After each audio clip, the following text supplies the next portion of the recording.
Canada में gangster सुक्खा की हत्या, खालिस्तानियों का मददगार था सुक्खा। दुने के अज्ञात हमलावरों ने गोली मारकर कनाडा में गैंगस्टर सुक्खा की हत्या कर दी है। सिर्फ हम लोगों को जस्टिन ट्रूडो को ब्रुटाली की तरह रोते रहने देना चाहिए। थोड़ा छाती कूटें, थोड़ा सीना पीटें, थोड़ा पाकिस्तानी चैनल आजकल ज्यादा देखें कि कैसे छाती कूटा जाता है, कैसे बेवजह की बात कही जाती है, कैसे भौंका जाता है, तो वो थोड़ा सा करने दें, हमें कोई फर्क नहीं। जस्टिन ट्रूडो साहब को ये क्या जरूरत महसूस हुई और ये सारा सिलसिला है क्या? दर हकीकत इस वक्त वहां पे एक दूसरी पार्टी है जिसको कहा जाता है न्यू डेमोक्रेट पार्टी, जिसके हेड हैं जसप्रीत सिंह। उनके पास तकरीबन लगभग 25 एमपीए की सपोर्ट उनको हासिल है और उनकी सपोर्ट के बगैर जस्टिन ट्रूडो जो होते हैं वो जीरो हो जाते हैं। तो उन्होंने इस पे कैपिटलाइज किया, जिसकी बिल्कुल सही मिसाल दी डॉक्टर जयशंकर साहब ने। इसको नाम दिया है वोट बैंक पॉलिटिक्स। तो उन्होंने वोट बैंक पॉलिटिक्स खेली है और वो सपोर्ट हासिल करने के लिए सारा कुछ उन्होंने ये एक तो रीजन ये है कि उन्होंने वो सपोर्ट, दूसरा जो उनका न्यू दिल्ली का ट्रिप था वो सबको पता है जिस तरह का ट्रिप था, उनका जहाज खराब हुआ, कोई सिग्निफिकेंट मीटिंग ना हो सकी, उन्होंने वापस आके उस पर रिटेलिएट किया। लेकिन उसको मैं समझता हूं कि उन्होंने इससे पहले यही नहीं सोचा कि you are a prime minister of Canada, आपको पहले रिसर्च करनी चाहिए थी, इन्वेस्टिगेशन करनी चाहिए थी। एलिगेशन बेसिस के ऊपर आपको इतना बड़ा ब्लंडर नहीं करना चाहिए था, नंबर वन। अब उसके बाद उन्होंने क्या किया है, उसके बाद उन्होंने जायंट स्टेटमेंट लेने की कोशिश की अमेरिका से और बर्तानिया से, दोनों ने रिफ्यूज किया।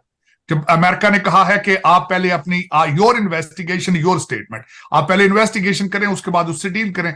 जो बर्तानिया ने स्टेटमेंट दी है उन्होंने उससे भी लोअर क्लास की स्टेटमेंट दी, उसमें भारत का नाम ही नहीं है। दूसरी उन्होंने ट्राई की, एक ऑर्गेनाइजेशन है फाइव आइज कंट्रीज, उन्होंने उनसे स्टेटमेंट लेने की कोशिश की, वहां से उनको कोई सपोर्ट हासिल नहीं हुई। उनकी फॉरेन मिनिस्टर इस वक्त यूनाइटेड नेशंस के इजलास के लिए न्यूयॉर्क आ चुकी हैं और उन्होंने कहा है कि वो G7 कंट्रीज से ये इसकी सपोर्ट हासिल करने की कोशिश करेंगे। लेकिन मेरे ख्याल में इन एलिगेशन की बेसिस पे, इल्जामात के बेसिस के ऊपर कोई भी जो कंट्री है वो इनको सपोर्ट नहीं देगा, बिलखसूस जब भारत दुनिया की 5वीं बड़ी इकोनॉमी हो तो ये रिस्क कौन लेगा? मेरे ख्याल में इस वक्त Justin Trudeau is in a tight corner, he is under pressure. उन्होंने कर तो लिया है, जिस तरह आपने खुद फरमाया है कि अब वो जो है वो उसके बारे में सोच रहे हैं, टोन डाउन हो चुके हैं। आज उन्होंने कहा है कि मेरा मकसद ये नहीं था कि भारत को प्रोवोक किया जाए, लेकिन मेरे ख्याल में अब ट्रेन निकल चुकी है और इस वक्त जो भारत की तरफ से भी ट्रैवल एडवाइजरी आ चुकी है, उन्होंने भी एक डिप्लोमेट को निकाल दिया है, इन्होंने भी एक डिप्लोमेट को निकाल दिया है। तो मेरे ख्याल में Justin Trudeau is in deep issue now, deep problem politically, और खासकर जो उनके पैरिये उनके जो वो अपोजिशन के लीडर हैं फ्रेंच स्पीकिंग कंट्री से, स्टेट से, उन्होंने भी कहा है कि इनको अब इसको क्लीन हैंडेड इससे निकलना होगा, इन्वेस्टिगेट करना होगा।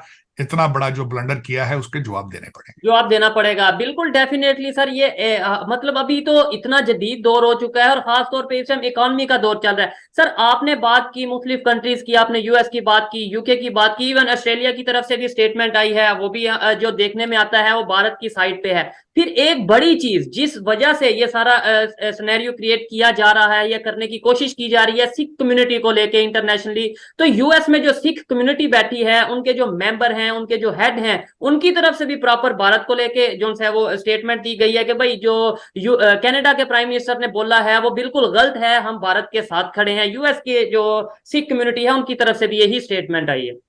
डेफिनेटली, मैं बल्कि आज भी मैं बातें हो रही थी इसी हवाले से, बल्कि एक दो जगहों पे मैं ऐसी जगह पे था जहां पे सिख कम्युनिटी के लोग जो थे they were talking to the media, तो उनके भी जज्बात यही हैं कि एलिगेशन बेसिस के ऊपर ये सब चीजें नहीं करनी चाहिए थी। वो जो निजर साहब का, सबसे पहले तो आज एक बड़ी खूबसूरत बात एक सिख लीडर ने की है, जसदीप सिंह उनका नाम है, उनकी ऑर्गेनाइजेशन का नाम है सिख्स ऑफ अमेरिका। उन्होंने आज एक बात की, बहुत खूबसूरत बात की। उन्होंने कहा कि जब एक सिख को भारतीय गवर्नमेंट ने टेररिस्ट डिक्लेयर किया था आज से 2 साल पहले, तो जस्टिन ट्रूडो ने उस वक्त उसके खिलाफ क्यों नहीं कोई एक्शन लिया? अगर वो किया होता तो आज वो निजर साहब कत्ल ना हुए होते। और दूसरा, वो कत्ल हुए हैं और उनके जो एलिगेशन है, एक भी अरेस्ट अभी तक नहीं हुई। और उसके अंदर मैं समझता हूं कि ये वाकई ही अगर देखा जाए तो अगर 2 साल पहले एक आपके कंट्री का बंदा जो है उसको दूसरा कंट्री टेररिस्ट डिक्लेयर कर रहा है, तो आपको सोचना चाहिए था कि उस वक्त एक्शन लिया जाता उसके ऊपर। तो आज आप उसी चीज के ऊपर अब 3 महीने के बाद, उसके मर्डर के बाद, आज आप उसके ऊपर सियासत कर रहे हैं। मेरे ख्याल में जिस तरह मैंने आपको कहा है कि he is in a deep waters now. ठीक है सर, खास तौर पे G20 के मतलब अगर हम देखेंगे G20 के इसे होने G20 कंप्लीट होने के बाद ये चीजें बढ़ती नजर आई हैं और अचानक ही बढ़ती नजर आई हैं। उससे पहले मतलब 3 माह हो चुके हैं मर्डर को, और उसके बाद ये सारा सीन हुआ, खामोशी रही, और अभी अचानक से ये चीज सामने आना सिर्फ वोट बैंक है या इसके अलावा इंटरनेशनल कम्युनिटी से भी थोड़ा सा कोई प्रेशर है?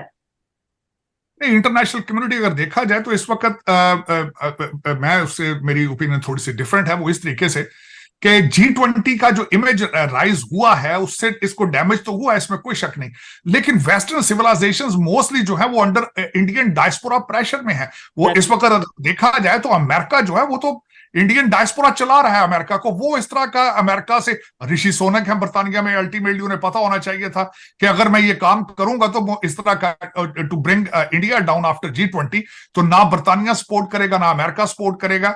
तो मेरे ख्याल में ये वो नहीं है, ये वही है कि अपनी इंटरनल इनकी पॉपुलैरिटी कम हो रही थी, इनको आगे इलेक्शन इनको नजर आ रहा था कि नहीं जीत पाएंगे, और वो जो 25 वोट जो है वो मिस्टर जसप्रीत सिंह की पार्टी के वो पक्के करने के लिए मेरे ख्याल में जस्टिन ट्रूडो साहब ने इतना बड़ा रिस्क लिया है। वैसे भी अभी रिसेंटली उनकी डाइवोर्स हुई है, इमोशंस भी हो सकते हैं, मायूसियां भी हो सकती हैं, और उसका फिर उन्होंने यही, और फिर जब खासकर जहाज खराब हो जाए आपका किसी ऐसे फॉरेन सॉइल पर और आपको कोई घास ना डाले और आपके हालात ये हो जाए, तो फिर आप इस तरह के ब्लंडर कर सकते हैं, ऐसी कोई बड़ी बात नहीं। और मेरा ये ब्लंडर है, मैं समझता हूं कि बहुत बड़ा ब्लंडर किया है उन्होंने, और उसका रिजल्ट निकलेगा, आप देखेंगे कि he will lose the popularity in his own country.